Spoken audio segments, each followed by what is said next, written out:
Alright, well, it makes you younger, makes your skin smoother. Take once in your lifetime, 2 teaspoons max. Oh, that's two. Alright.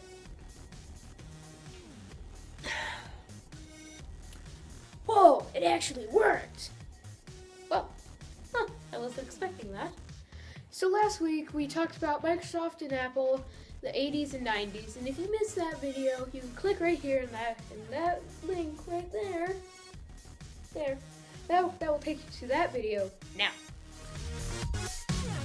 In this video, we're going to cover the history of Microsoft and Apple, the 90s right to the present day. So let's pick up right in the... It wore off. Man! So let's pick up right back from last week during the mid-90s.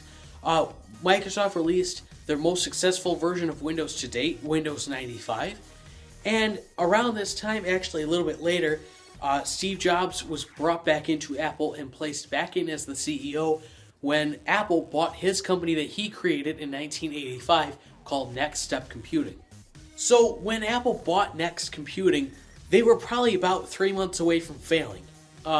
So they would have completely tanked if they hadn't brought Steve Jobs back to make those good decisions, because he's the one that got the company started in the first place, so he can obviously get it back on its feet and keep it running.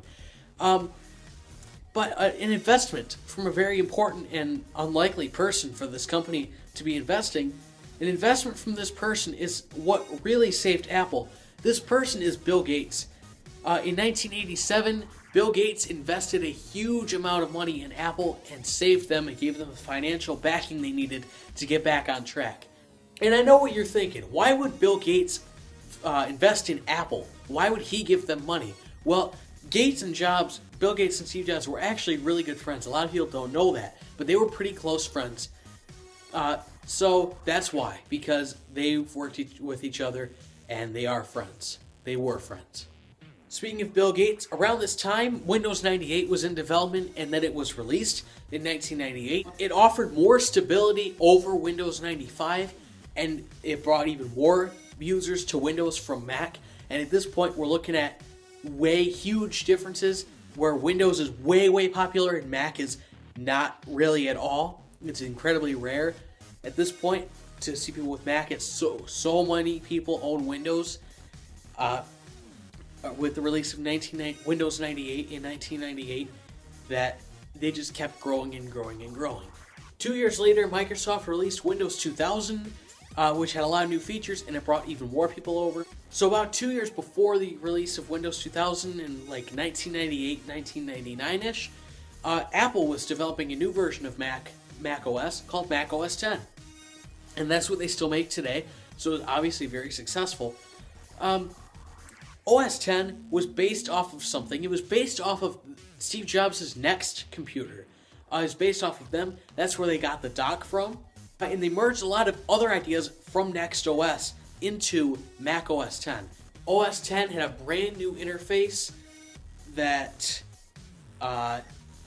it was completely different from Mac OS 9. It looked better. It worked better. So many things were improved. It was just so much better.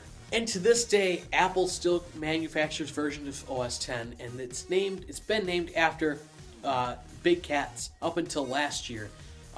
They had leopard, snow leopard, they had jaguar, they had mountain lion, they had lion. Those are not in order. Last year, though, they went away from the big cats and they called it Mavericks for some stupid reason.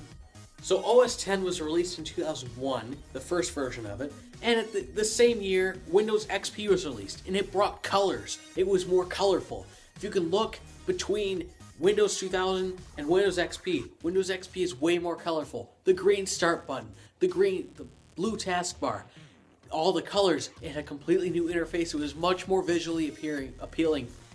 It was much more visually appealing, and people loved it.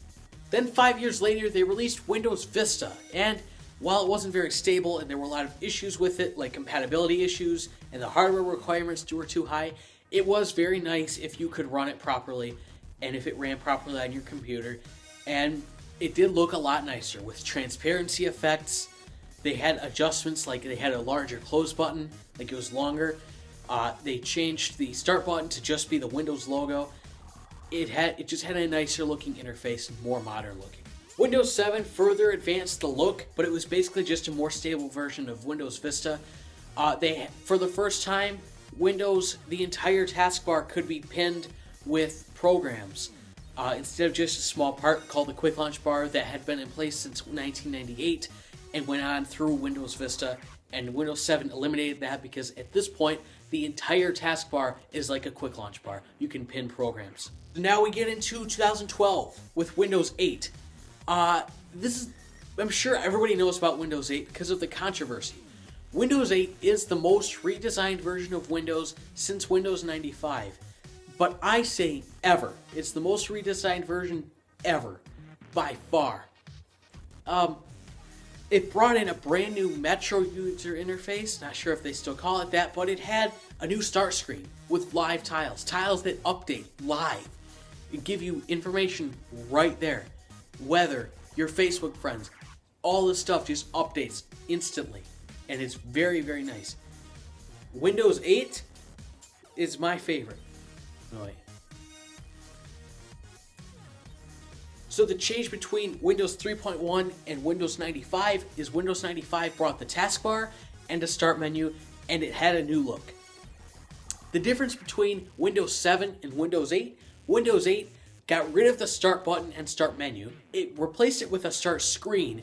It had an all apps section. It had a charms bar. You can have apps that you swipe just to change. It's designed for touch. That's why I say that it's more redesigned than Windows 95 was from Windows 3.x because of those huge changes. It's a completely new way to use Windows. So in 2013, Microsoft released Windows 8.1, and now they're starting to do what Apple's doing with Mac OS 10 and releasing a new version about every year. They're going to it's called a rapid release cycle, where they keep releasing new versions real quick. So there's minor changes between each one instead of waiting years for big changes. Windows 8.1 brought back the start button, but not the menu, but it still brought back the button, so it's less confusing to use and it's more logical and makes more sense to people. It also has better tutorials for when you first start doing things. It tells you exactly what you need to do something. And just things are more obvious of how to do something, and things are laid out better and things like that. And there are also user interface improvements and nicer personalization things that you can do with it. So guys, tell me, did OS X save the Mac operating system?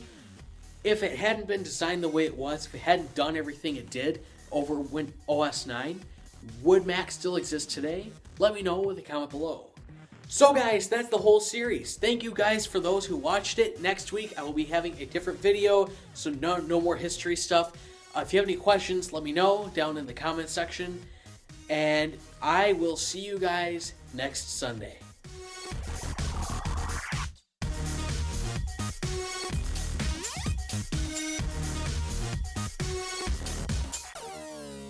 On this side, secret.